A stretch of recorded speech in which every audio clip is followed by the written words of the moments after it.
bagaimana caranya Rasulullah makan ya, atau minum dulu ya. Pertama kali yang dilakukan oleh Rasulullah, kalau minum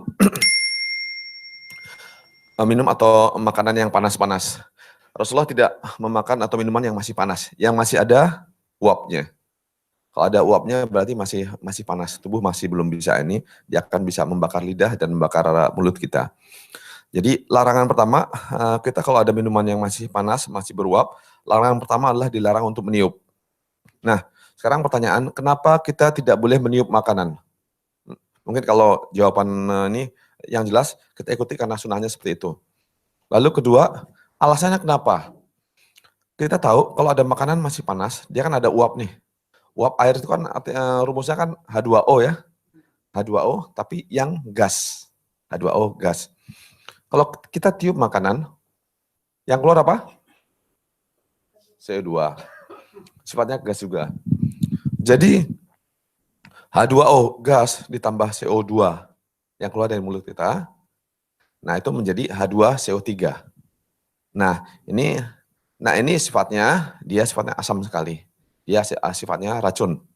Jadi kalau ada makanan masih ada uapnya, panas, kita tiup H2O, gas plus CO2, dia menghasilkan H2CO3 yang sifatnya racun. Nah, racun itu nanti akan menempel pada makanan di bagian atasnya. Nah, kenapa hikmahnya? Kenapa kita kalau makan tidak boleh ditiup? Tunggu sampai uapnya selesai. Kira-kira ngelihatnya, lihat aja udah nggak ada uap, baru bisa kita konsumsi. Oke, nah lalu kita ini kan lagi itu contoh Rasulullah kalau kalau minum tidak boleh tiup. Kedua, Rasulullah kalau minum dia tegukannya 3 kali. Minum 3 kali, selesai bernapas. Jadi tidak bernapas dalam ini, jadi minum 3 kali bernapas. Nah, hikmahnya apa? Kalau kita minum 3 kali, ingat tugas lambung adalah kalau kita minum, terutama minum air dingin ya. Kalau kita minum air dingin, kalau 3 gelas, maaf 3 teguk, kan jumlahnya sedikit nih.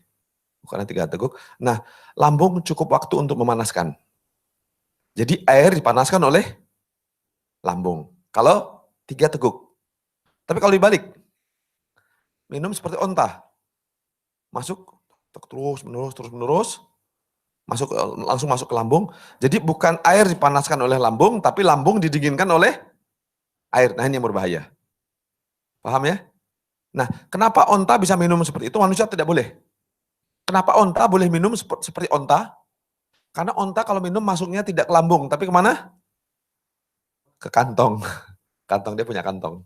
Ya, dimasukkan kantong nggak masalah, kayak tangki, kita tangki mobil kan nggak perlu 3 kali kan, langsung aja kucurkan terus menerus. Karena apa? Karena masuknya ke tangki, ke tank. Nah, begitu juga kalau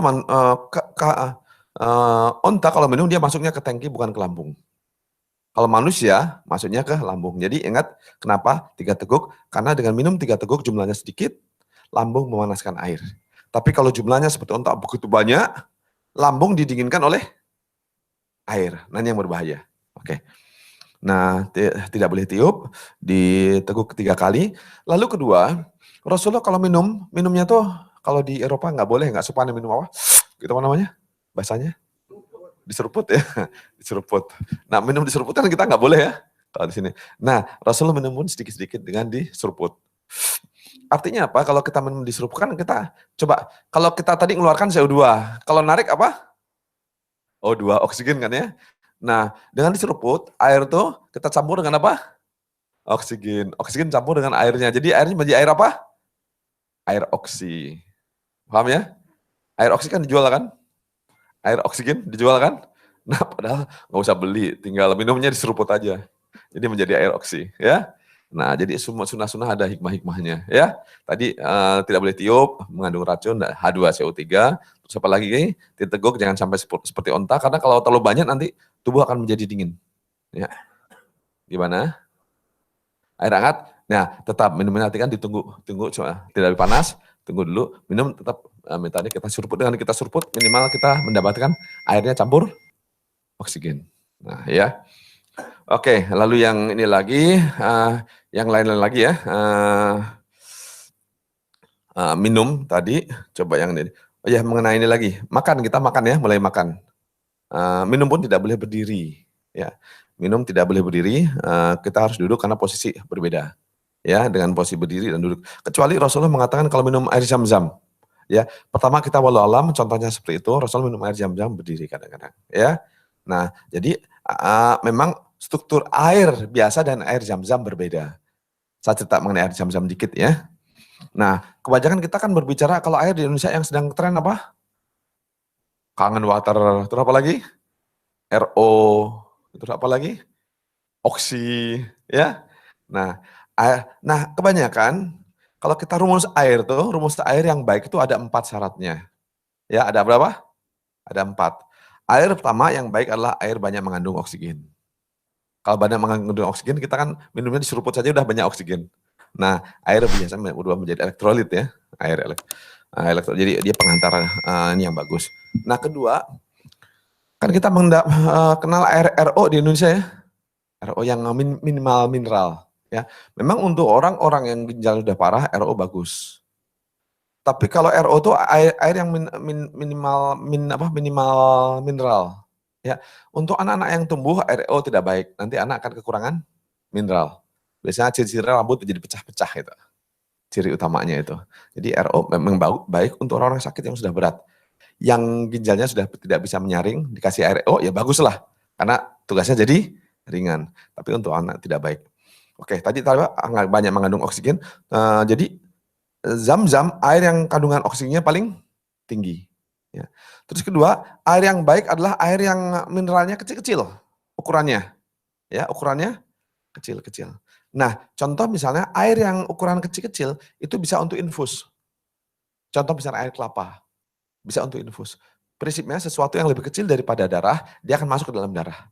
Tapi kalau sifatnya dia besar-besar, dia akan digumpal, darah akan menggumpal.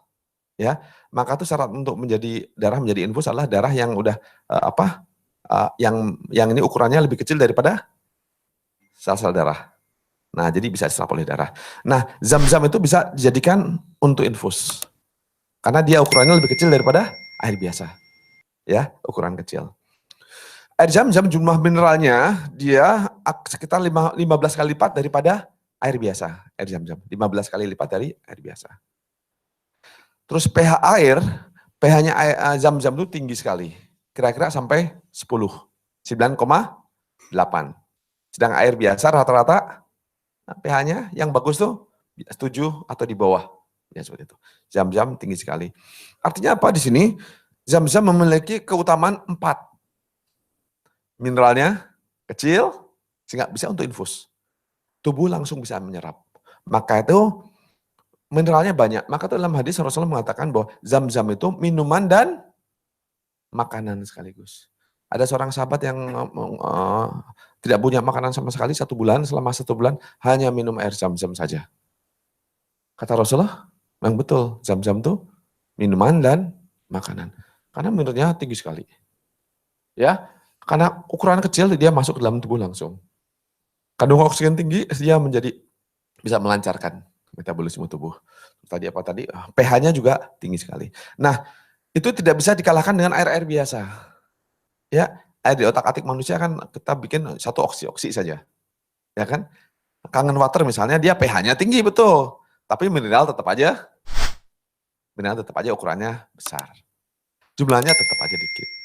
Ya. Jadi jangan sampai kita terbalik situ. Jadi air Zam-Zam adalah air yang terbaik.